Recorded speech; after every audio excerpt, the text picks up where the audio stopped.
जय माता दी दोस्तों, madhuramhindi.com के इस वीडियो में आप सभी का स्वागत है। आज की इस वीडियो में हम जानेंगे कि पूजा के बाद क्यों की जाती है आरती, जानेंगे इसके नियम को और महत्व को। तो इन सारी जानकारियों को जानने के लिए वीडियो पूरा देखिएगा ताकि आपको सही जानकारी मिल सके।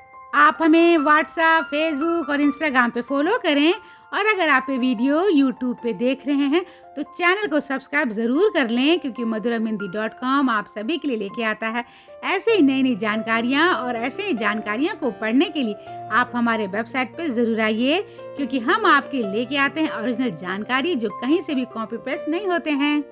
तो चलिए वीडियो को आगे बढ़ाते हुए जानते हैं कि पूजा के बाद आखिर क्यों की जाती है आरती। आरती हिंदू धर्म की पूजा परंपरा का एक अभिन्न अंग है, जिसके महत्व की चर्चा सबसे पहले स्कंद पुराण में की गई है। आरती को अरांतरिक या फिर निरांजन के नाम से भी जाना जाता है। धार्मिक मान्यता है कि अगर कोई मंत्र नहीं जानता, पूजा की विधि नहीं जानता, किंतु सच्चे मन और श्रद्धा से आरती करता हो तो भगवान उसकी पूजा को पूरी तरह स्वीकार कर लेते हैं। घर और मंदिर में आरती करने का तरीका अलग अलग होता है। आरती के प्रधान अंग के रूप में शंख, ध्वनि और घंटे, घड़ियाल माने गए हैं।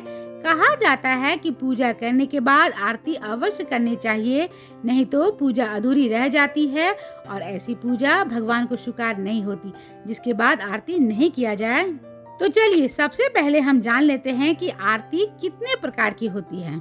आरती का मतलब है भगवान को याद करना, उनके प्रति आदर का भाव दिखाना और उनका गुणगान करना। आरती किसी भी साधक या उपासक को भगवान के प्रति पूरी तरह से समर्पित होने के भाव को दर्शाती है। भगवान का आशीर्वाद और कृपा पाने के लिए आरती को माध्यम माना जाता है।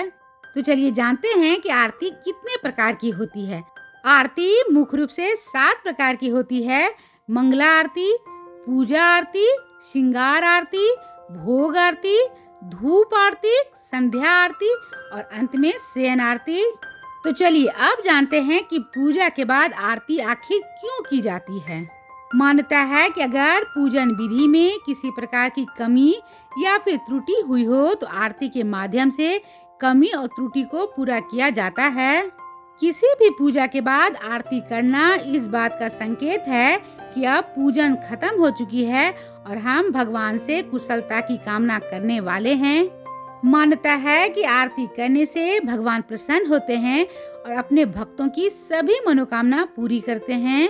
स्कंद पुराण के अनुसार भगवान विष्णु ने स्वयं कहा है कि जो व्यक्ति अनेक बत्तियों से और घी से भरे हुए दीप को प्रज्वलित करके मेरी आरती उतारता है, वो कोटि कल्पों तक स्वर्गलोक में वास करता है। जो कोई मेरे आगे होती हुई आरती का दर्शन करता है वो अंत में परम पद को पाता है। जो मेरे सामने कपूर की भक्ति भाव से आरती करता है वो मुझे अनंत में प्रवेश पाता है। और अगर मंत्रहीन क्रियाहीन से मेरा पूजा किया गया हो किंतु मेरी आरती कर देने पर वो पूजा हमेशा पूर्ण हो जाती है। अब जानते हैं कि आरती कैसे की जाती है।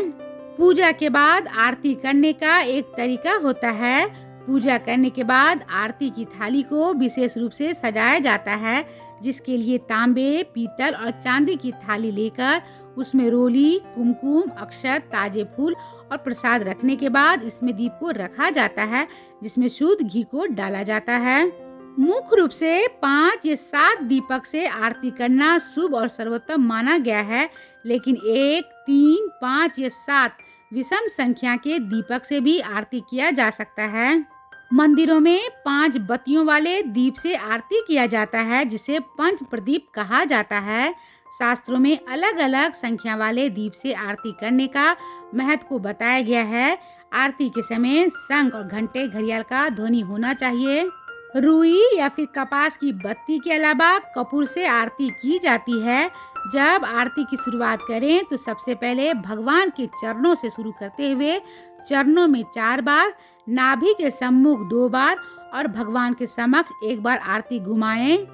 फिर 7 बार भगवान के संपूर्ण शरीर पर यानी कि चरणों से मस्तक तक आरती घुमानी है। इस तरह आरती कुल 14 बार घुमाएं। शास्त्रों में बताया गया है कि भगवान विष्णु की 12 बार, भगवान शिव को 11 बार, दुर्गा माता को 9 बार, गणेश जी को 4 बार और अन्य देवी देवताओं की 7 बार आरती घुमाने का विधान है। दीपक से आरती करने के बाद अंत में कपूर आरती करने के बाद पुष्पांजलि मंत्र बोला जाता है। अब हम जानेंगे आरती के नियम को। कभी भी आरती अखंड जलाए गए दीपक से नहीं करना चाहिए और न ही आरती कभी भी बैठकर करना चाहिए। आरती के बीच में उस पर से हाथ नहीं घुमाना चाहिए, बल्कि पूरी आरती होने के बाद उसे जल के छींटे लगाकर ठंडा करके भगवान को समर्पित करने के बाद सभी को आरती लेना चाहिए। आरती के बीच में बोलना, चीखना या फिर कोई दूसरा काम नहीं करना चाहिए। माना जाता है कि इससे आरती खंडित हो जाती है। इस प्रकार से व्यवस्था करें कि आरती के बीच में दीपक बुझे नहीं। आरती को कभी भी उल्टा नहीं घुमाएं और कभी भी पूजा, उपासना या भजन के बिना आरती नहीं करना चाहिए। आरती से ऊर्जा लेते समय सिर जरूर से ढक लेना चाहिए। खासकर महिलाओं को ऐसा अवश्य करना चाहिए।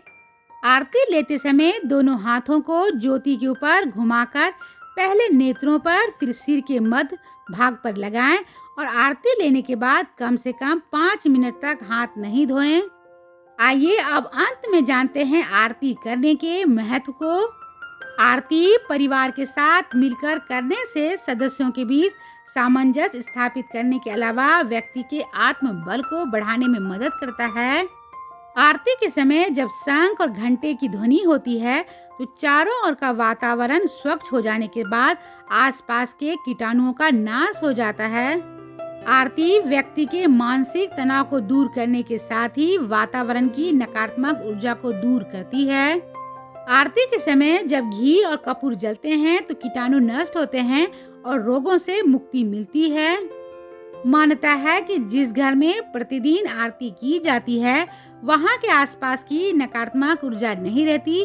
ऐसी जगह सकारात्मकता से भरी रहती है और इससे जीवन के सारे संकट दूर होने के साथ ही पूजा का पूरा फल मिलता है। उम्मीद है कि आपको आरती से जुड़ा हुआ ये वीडियो पसंद आया होगा, तो इसे लाइक करें, शेयर करें और ऐसे ही धर्म से जुड़े हुए वीडियो को देखने के लिए जुड़े रहें madhuramhindy.com के साथ। तो मिलते हैं madhuramhindy.com के अगले वीडियो में एक ऐसे ही नई जानकारी के साथ। तब तक आप अपना और अपनों का ख्याल रखिएगा। जय माता दी।